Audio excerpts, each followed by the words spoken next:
अस्सलामुअलैकुम नाजरीन मैं हूँ अतीक रहमान और आप देख रहे हैं मेरा डिजिटल चैनल। नाजरीन, अलीमा बाजी का नाम आपने सुना होगा। अलीमा बाजी ने जेल में इमरान खान से मुलाकात की है, बाहर आके एक कागज़ लहराया है और कहा है कि इमरान खान कह रहे हैं कि वो आर्मी चीफ सैयद आसिम मुनीर को रिक्वेस्ट करते हैं कि हमारे साथ मुज़ाकरात करें। जनाब, ये जो रिक्वेस्ट है इसका उर्दू तर्जुमा क्या होता है? मतलब रिक्वेस्ट करना, तरला करना, मिन्नत करना, मिन्नत समझ जाए तो वही जो आप समझ रहे हैं। मतलब फुल तरलों पे आ गए हैं खान साहब। और कुछ दिन पहले मैंने एक वीडियो की थी जिसमें मैंने ये कहा था कि इमरान खान की बस हो गई है, क्योंकि इमरान खान जो हैं वो हिम्मत हार चुके हैं। उन्हें पता चल गया है कि मैं यहाँ से जेल से बाहर नहीं निकल सकता। मेरे इमरानडूज जो हैं वो सरेआम दंदना नहीं सकते। मेरे इमरानडूज जो हैं वो सरेआम सबको गालम गलोच नहीं दे सकते।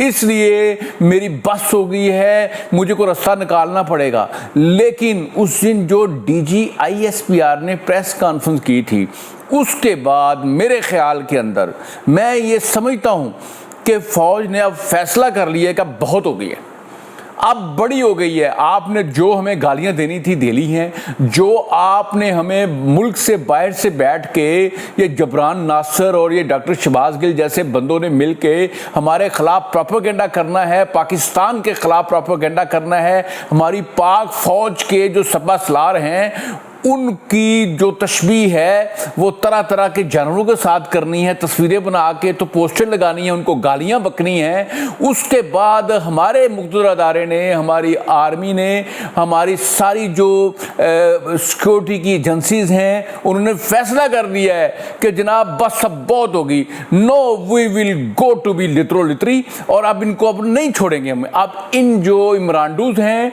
और जो ये सोशल मीडिया पे बैठ के पाकिस्तान की सालमियत के ख़िलाफ़, हमारी फ़ौज के ख़िलाफ़, हमारे इदारे के ख़िलाफ़ जो जितनी बकबक करते हैं, बकवास करते हैं, अब इनको माफ़ी नहीं मिलेगी। और ये अदालतों को भी उन्होंने बता दिया कि आपने जो करना है कर लें। देखिए ना, अदालत में एक नया इशू चला है, नया ड्रामा लगा है ना। अदालत में क्या हुआ है, वो जो आला अदालत है वहाँ नौकरियाँ पक्की हुई हैं।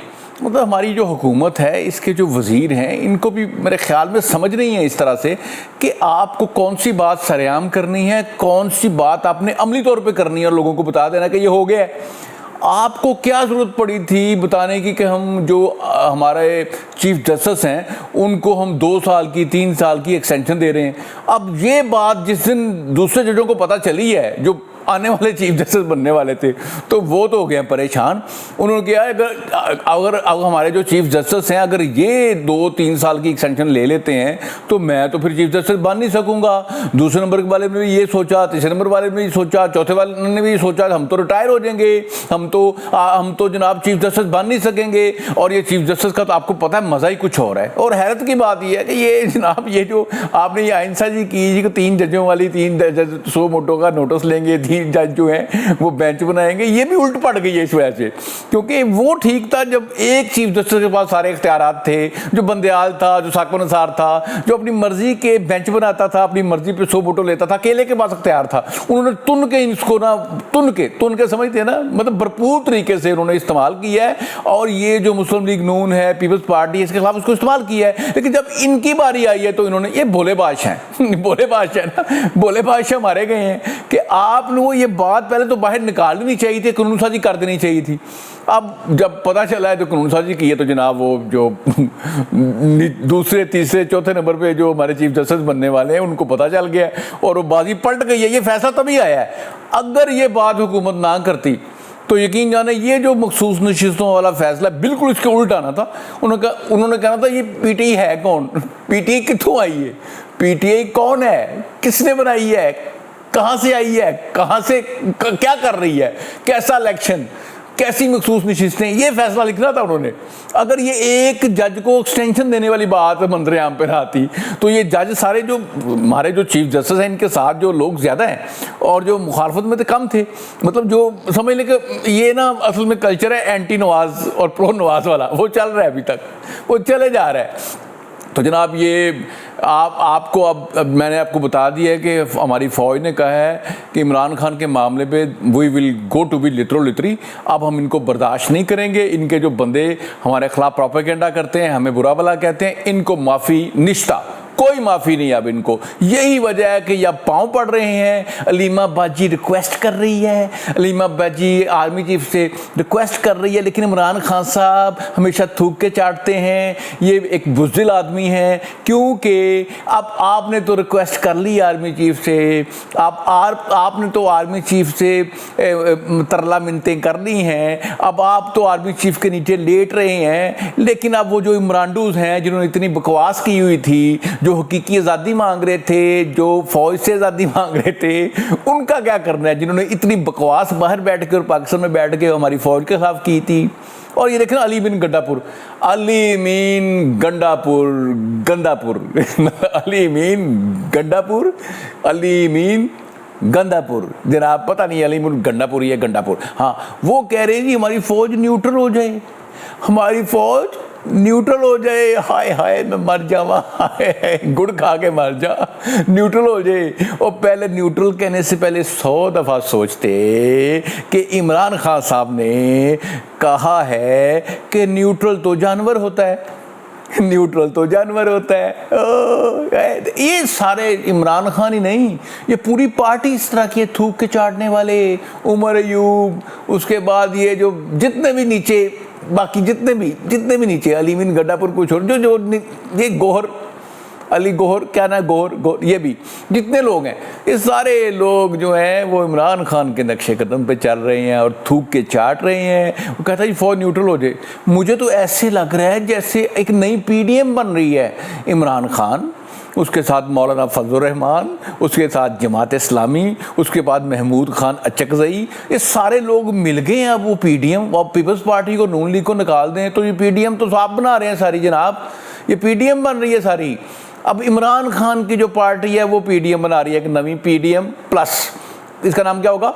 PDM प्लस, जो नई बन रही है। मौलाना फजल रहमान डीजल कहते थे ना, आप बड़ा कुछ कहते थे, आप ही कहते थे भाई मैं मौलाना फजल रहमान के खिलाफ कोई बात नहीं कर सकता। मैं तो उनको अभी भी अच्छा कहता हूँ, वो अच्छे आदमी है, वो सियासत की उनको समझ बूझ है, वो सही आदमी है। लेकिन इमरान खान इनको डीजल कहता था, और उसके जो ये इमरानडू हैं ये उसको गालियाँ देते थे, बड़ा बुरा भला कहते थे। लेकिन मैंने कभी मौलाना फजल रहमान को आज तक बुरा नहीं कहा, मैं आज बुरा नहीं कह रहा। मैं तो कहता हूँ भाई मुसालत होनी चाहिए पॉलिटिशियंस को। आप पॉलिटिशियंस जितने भी, इनको आपस में बैठना चाहिए, मिलना चाहिए, ताकि हमारी इकॉनमी ठीक हो सके।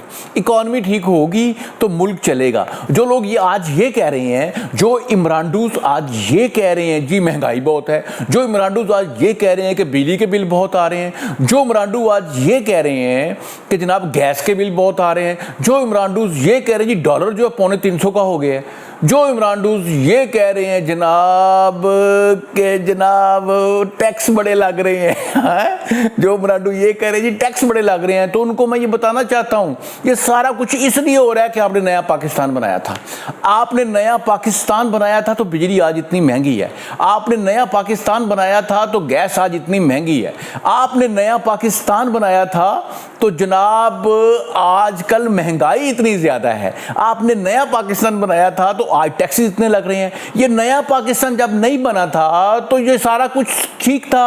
ये सारे कैपेसिटी चार्जेस जो IPP के कैपेसिटी चार्जेस हैं उस वक्त भी तो दिए जा रहे थे, तो उस वक्त 5 रुपये 35 पैसे का यूनिट किस तरह था बताएं ना। जब IPP सारे उस वक्त भी कैपेसिटी चार्जेस ले रहे थे, सारा कुछ हो रहा था। जब नया पाकिस्तान नहीं बना था तो उस वक्त हमारी गैस भी सस्ती थी, हमारे मुल्क में बिजली भी सस्ती थी, महंगाई भी नहीं थी, टैक्स भी नहीं लगे हुए थे, डॉलर का रेट भी नीचे था। जब नया पाकिस्तान नहीं बना था, जब से हमने नया पाकिस्तान बनाया, हमने नहीं इमरानडूज ने, हमने मैं नहीं हूँ बीच में भाई, मैं नहीं हूँ, मेरी बात सुन ले।